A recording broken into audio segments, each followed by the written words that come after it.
Salam əziz izləyicilər. Bugün sizinlə birlikdə tam təbii bağımızdan təzə-təzə yığdığımız pərpətöyündən çox ləzzətli turşu hazırlayırıq. Əvvəlcə pərpətöyünləri təravətli halda dərib toplayırıq. Turşunun daha xırçıldayan və ləzzətli olması üçün gövdəsi kövrək olanları seçmək lazımdır. Daha sonra geniş bir ləyən götürürəm.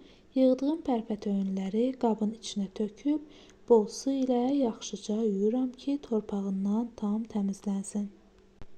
Suyu süzülən pərpətöyünləri doğrama taxtasına düzüb, ortadan iki yerə bölürəm. Həm rahatdır, həm də vitaminləri içində qalır.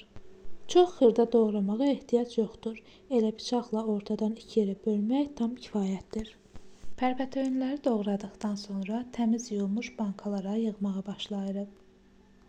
Buradakı ən vacib məqam pərpətöyünləri bankaya sıx-sıx, başa-baş yığmaqdır.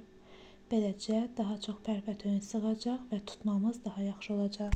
Bankalarımız dolduqdan sonra hər bir bankanın üzərinə bir çay qaşığı duz əlavə edirik. Sonra isteğə görə bir neçə diş sarımsaq və tutmamızın şirinliyini tənzimləmək üçün bir dilim qənd atırıq. Sonda isə stəkanın 1/3 qədər sirkə əlavə edirik və qaynanmış suyu da bankaların üzərinə töküb, qapağını yaxşıca sıx bağlayırıq. Qapaqların tam oturduğuna əmin olduqdan sonra bankaları dərhal ağzı aşağı, yəni tərs çeviririk. Bu həm qapaqların steriliz olmasına kömək edir, həm də bankanın havasının çıxmasını təmin edir.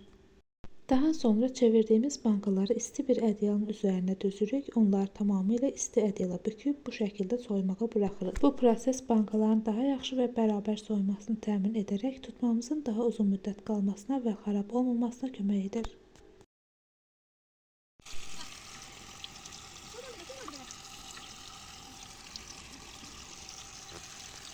Mən pərpətöyün turşusunu bu üsulla hazırladım.